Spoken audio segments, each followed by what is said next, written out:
Kalau misalnya musik tradisional Melayu Asahan, itu jenisnya ada apa aja, Pak? Melayu Asahan, gubang, sinandung.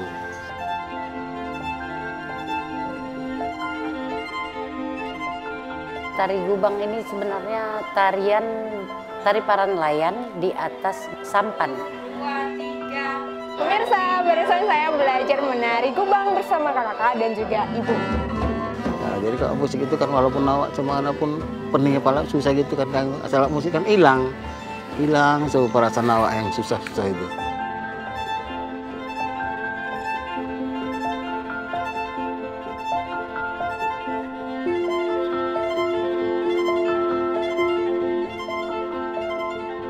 Di sini saya ingin mengembangkan bakat dan prestasi anak yang terpendam selama ini dan ingin mengembangkan seni budaya khususnya di Kabupaten Asahan.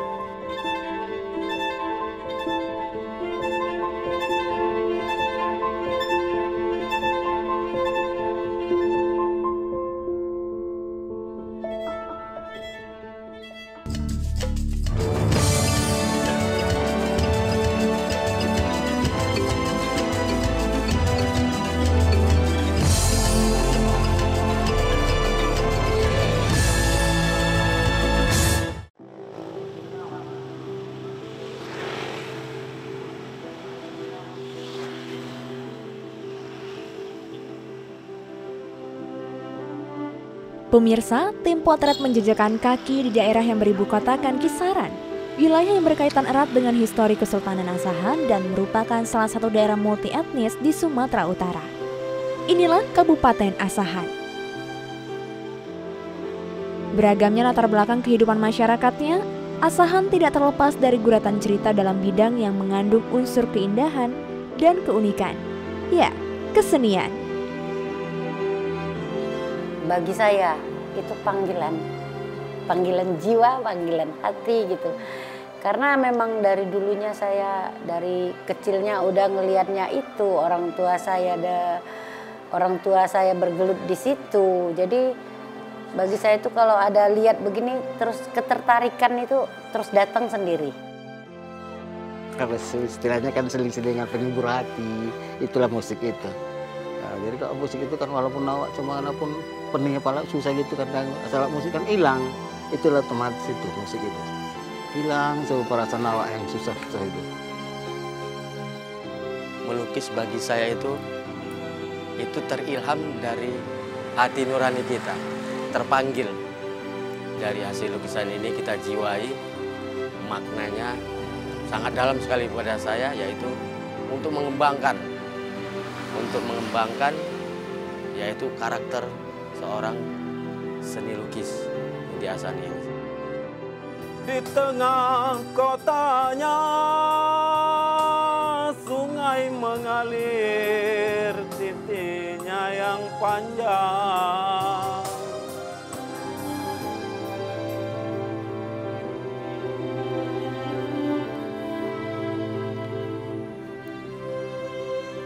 Apa yang terjadi dalam kehidupan kita mungkin bisa menginspirasi seseorang dalam berkarya.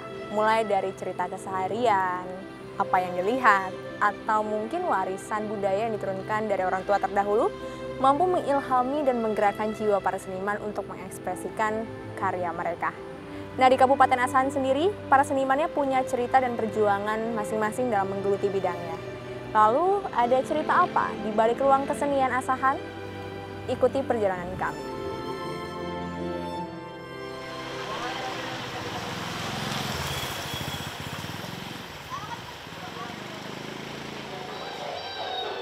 Gerak tubuh seorang penari masih tergambar jelas dari sosok Nur Habibi, seorang seniman tari tradisional Asahan.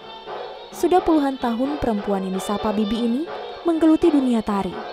Meski garis keturunannya tidak bersinggungan langsung dengan Melayu, namun perempuan berdarah Simalungun ini piawai menarikan salah satu tarian tradisional khas Asahan, gubang.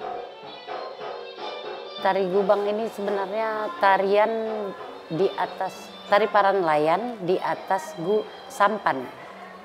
Di atas sampan. Gubang itu berasal dari kata gebeng. Jadi gebeng itu artinya sampan. Jadi waktu angin nggak ada, itulah dulu ada sinandong, ada apa itu. Sebenarnya panjang ceritanya, cuman kita ambil ke gubangnya aja. Jadi begitu datang angin, mereka pun senang memukul-mukul pinggir perahu. Nah, itulah yang menjadi musiknya, tang tang tang tang. Makanya nggak ada musik keyboard-keyboardan karena awalnya itu dia tang tang tang. Jadi diiramakan. Dan penari itu kesenangan nari di atas sampan mengimbangi goyang sampan. Makanya harus dilakukan dengan tumit. Ini PRSU. Sejak kecil, Bibi sudah menetap di Kabupaten Asahan bersama orang tuanya. Hasratnya untuk mempelajari kesenian Asahan muncul karena rutin melihat ibunya menari saat masih anak-anak. Suasana kerumunan anak-anak ini adalah pemandangan yang biasa di kediaman Bibi yang berlokasi di daerah Kisaran Barat. Bibi membuka sanggar belajar tari bagi anak muda Asahan. Kalau untuk mengajar kayaknya saya udah nggak sanggup. Tapi alhamdulillah masih ada anggota-anggota, bahkan anak saya juga ada yang masih mau mengajar. Saya cuma pantau-pantau, mana yang melenceng sedikit omongin gitu aja. Mengenalkan kesenian Asahan ke mata dunia. Inilah motivasi Bibi membuka sanggar tari tradisional bernama Sanggar Tiara Intan. Kini, perannya sebagai pelatih juga kebanyakan sudah diambil alih oleh anak-anak binaannya yang sudah dewasa. Salah satu tarian yang tidak boleh tertinggal dalam kelas belajar sanggar adalah tari gubang. Gubang itu ada 3. Ya, gubang pengobatan, penyambutan, dan gubang pesta. Jadi gubang yang kita bawakan ini gubang pesta. Gubang pesta ini sama dengan gubang hiburan. Semua mengandung arti. Misalnya dari yang pertama menyembah, merupakan penghormatan terhadap tamu. Yang kedua menayang jambar. Menayang jambar artinya mengangkat hidangan. Ya. Kemudian mengerak jambar atau dikatakan orang melayah. Mengerak jambar, melayah maksudnya membagi-bagikan itu mengerak jambar, membagi-bagikan. Kemudian masuk gerakan santabi. Santabi artinya mempersilahkan tamu makan. Nah, setelah itu baru ragam terakhir itu ragam angka 8. 1, balas, tangan kanan 2. Salah satu modal penting ketika menarikan gubang adalah kondisi fisik karena tarian ini membutuhkan banyak energi. Bibi merasa bahwa tari gubang ini perlu ditingkatkan lagi gaungnya, apalagi setelah tari ini resmi menjadi salah satu bagian warisan budaya tak benda tahun 2019 lalu. Hal penting yang perlu diketahui dalam mempelajari tari gubang sendiri adalah gerakannya bertumpu pada langkah kaki atau step di ujung tumit. Pemirsa, barusan saya belajar menari gubang bersama kakak dan juga ibu. Dan ada gerakan yang harus dikuasai, mulai dari step, menyembah, dan juga membentuk angka 8. Dan itu tidak mudah untuk dilakukan bagi pemula seperti saya, tapi sangat menarik untuk dipelajari. Lagi kak.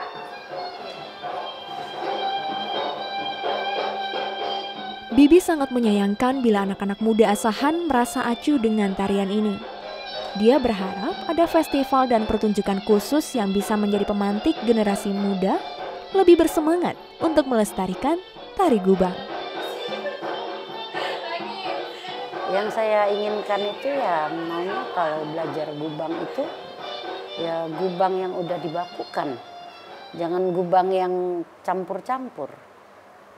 Nah, jadi kepada generasi muda ya kalau berbuat itu sesuai alur lah, begitu aja.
Biasa gendang Pakpung namanya, gendang Pakpung, gendang Melayu itu juga lah. Oh, posisinya penting ini, dia tempo, megang peranan tempo dia. Nah, kalau di posisi Melayu dia pegang tempo dia lah ketuk lah. Kalau di band dia lebas lah, bassnya dia lah. Kalau lari gendangnya lari lah iramanya. Nah itu pengaruhnya, ini besar pengaruh kalau Melayu di gendangnya nih. Kosong dia, kelompok nggak masuk, nggak kena. Potret kesenian dari Asahan yang lain ada pada bidang musiknya. Di Asahan, kelompok musik masih menjamur di masa modern ini, khususnya grup musik tradisi. Misalnya saja para seniman dari kelompok musik Mustika Asahan yang sudah bertahan selama 30 tahun belakangan. Kelompok ini memiliki satu ikatan keluarga dengan beragam latar belakang profesi harian di luar musik. Jualan berdagang itu, di pajak itu. Enggak lah, nggak bisa lah dari musik aja. Ini kan istilahnya kan seling-selingan penghibur hati. Itulah musik itu. Tahun 84 itu berangkatlah di Jakarta, mainlah di Taman Ismail Marzuki. Dapatlah 10 besar.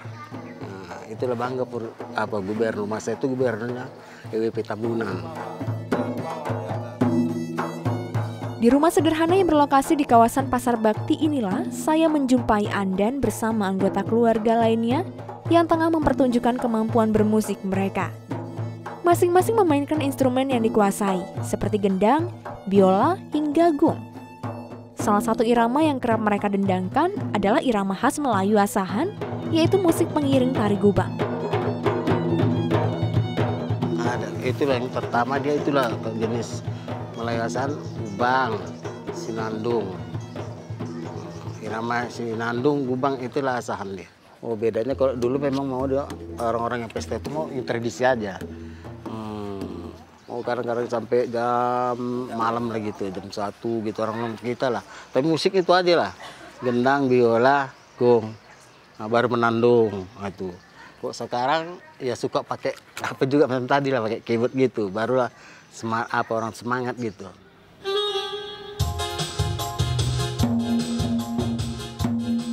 Andan sendiri merupakan salah satu seniman tertua dari anggota lainnya. Musik tradisi seperti biola, akordeon, hingga gendang sudah dikuasai oleh pria yang sudah terlihat paruh baya ini. Kecintaannya pada musik tumbuh saat dirinya menempuh pendidikan di bangku SMP. Setelah itu ia mulai ikut orang tuanya yang juga berlatar pemain musik. Saat ini, di tengah gempuran selera konsumen yang bergeser karena perkembangan zaman, paduan musik kontemporer dan tradisi menjadi strategi Andan agar irama Melayu Asahan tetap melekat di hati masyarakatnya. Tampil dari panggung ke panggung mendendangkan harmoni, dari musik jugalah jalan Andan dan keluarganya menuai rezeki. Dari bayaran senilai ratusan ribu hingga saat ini juga lebih dari cukup untuk menambah peralatan dan perawatan alat-alat musik di kelompok mereka. Andan merasa hidupnya sudah menyatu dengan musik.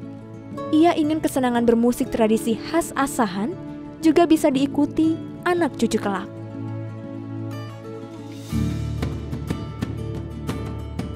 Generasi muda ini lah inspirasi itu dia diajarkan. Tapi itulah karena cuman bilang kan udah balik kadang-kadang sedihnya melihat. Beli itu kan pribadi itu belikan alat-alat itu.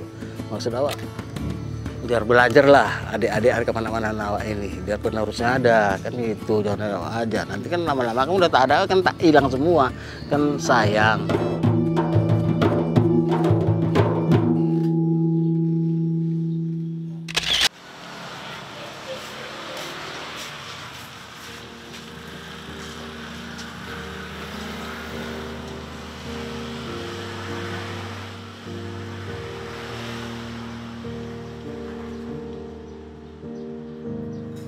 Gaya naturalis terlihat jelas dari goresan Basuki di atas kanvas. Perupa ini kerap menghasilkan karya yang terinspirasi dari pemandangan di sekitarnya. Objek wisata Asahan pernah juga menjadi ide lukisannya.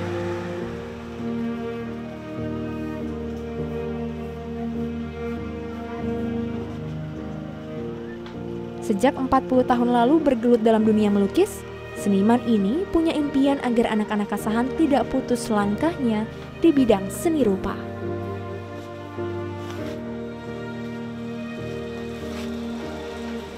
Buah perjuangan anak-anak didiknya tergambar jelas dalam bingkai-bingkai foto ini. Kiprahnya mendidik anak-anak hingga berprestasi nasional telah mengantarnya berjumpa sosok-sosok terpandang di negeri ini. Sebuah perjalanan yang kontras dengan masa perjuangannya di kala muda dulu. Sewaktu pelajar banyak sekali kendala. Kita mengikuti event-event melukis, kok bisa kita tidak bisa mendapatkan prestasi? Yaitu nomor 1, 2, 3 kok nggak pernah. Jadi saya kembangkan. Saya belajar lagi dan belajar lagi. Tahun 90 kita dapat nominasi sebagai juara pertama untuk melukis itu. Lalu kita berangkat langsung ke nasional. Waktu itu kita dapat apresiasi sebagai harapan 1 untuk mewakili Sumatera Utara.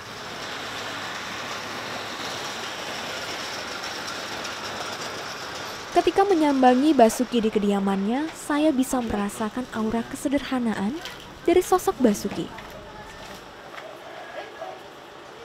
Kesan itu semakin tercitra saat saya melihat proses belajar mengajar melukis antara Basuki dan anak didiknya memanfaatkan media seadanya. Tidak jauh berbeda dengan seniman sebelumnya, Basuki juga punya kerinduan yang sama untuk melihat generasi muda Asahan berkarya dalam bidang seni rupa. Kita biasa ada yang di sanggar, ada yang door to door dari kita panggilan juga ada. Untuk mengelesnya ada beberapa rumah. Mungkin ada sekitar 20 anak sanggar yang door to door. 20 ya Pak ya. Dan itu yang mau belajar dikenakan berapa Pak? Kalau baru belajar kita nggak akan bebankan biaya. Nggak kita bebankan biaya. Kadang ada mereka yang membawa gula pasir, kopi, dan lain-lain. Ada yang kadang memberikan ya amplop ya sekitar berkisar 50, ada yang 100. Basuki menerapkan tingkatan materi yang berbeda kepada anak bimbingannya, sesuai kategori usia dan kemampuan masing-masing. Latar belakang untuk laut dan latar belakang untuk Tahap mula, ia melatih mereka untuk mengenal jenis-jenis warna dan padu padannya sesuai dengan karakter anak. Sementara untuk beberapa anak yang sudah lebih mampu, Basuki membebaskan mereka untuk membuat sketsa atau bahkan langsung melukis di kanvas. Nah, ini adalah hasil karya mewarnai dari adik kita, Dika. Kelasnya masih kelas 4 SD, tapi kalau kita lihat hasil karyanya itu sudah ada padu padan warna. Jadi tidak hanya satu warna yang ditonjolkan dari satu sisi objeknya. Kalau tadi kata Dika, ini memang sudah pengetahuan dari proses latihannya. Belum pernah melihat warna langit yang seperti ini, tapi menurut saya ini adalah satu karya yang bagus dan untuk usia Dika yang masih kelas 4 SD.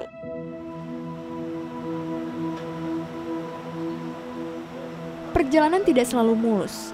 Basuki pernah mengalami kendala untuk menjalankan impiannya melihat sanggar belajarnya terus berjalan.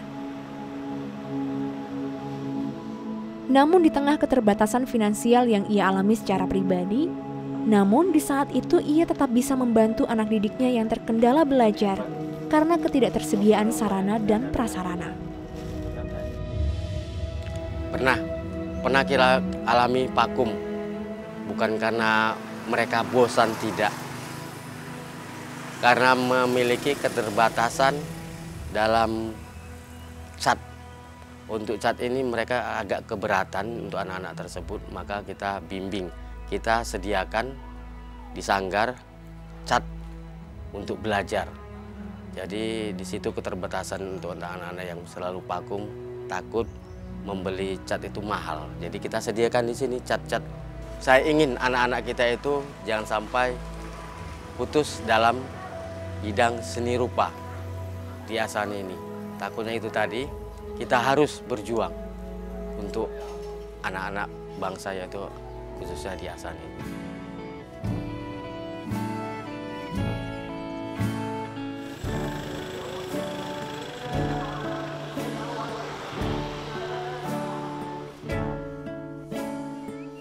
Kesenian adalah aset budaya yang perlu dipertahankan keberadaannya dan menjadi ciri khas dari suatu daerah. Para seniman butuh ruang untuk menunjukkan karya dan kemampuan mereka. Sebuah cara sederhana agar identitas seni Asahan dan khususnya sosok-sosok seniman di baliknya tidak terlewatkan dalam cerita kehidupan masyarakat Asahan itu sendiri.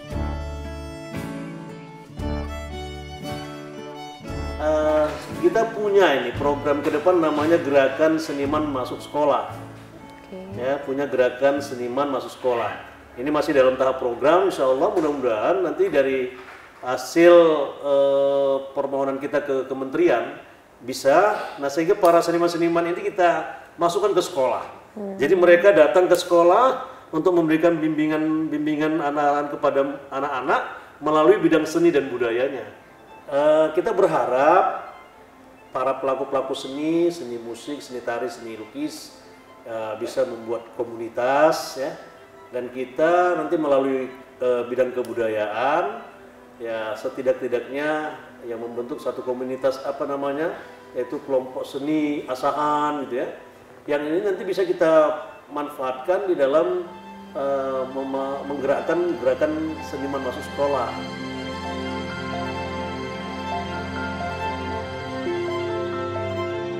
Waktu menjadi mesin pemacu para seniman berkarya, sementara pengalaman menjadi pembelajaran berharga yang membuka mata. Apa yang mereka jalani bukan sekedar tentang diri sendiri, tapi juga tentang jiwa-jiwa muda yang terpanggil menekuni seni hingga kelak nanti seperti mereka.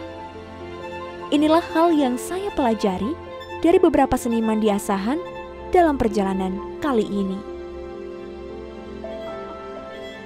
Selalu ingat, buka mata, hati, dan telinga, karena ada banyak cerita berharga yang dapat menjadi potret bagi masa depan kita.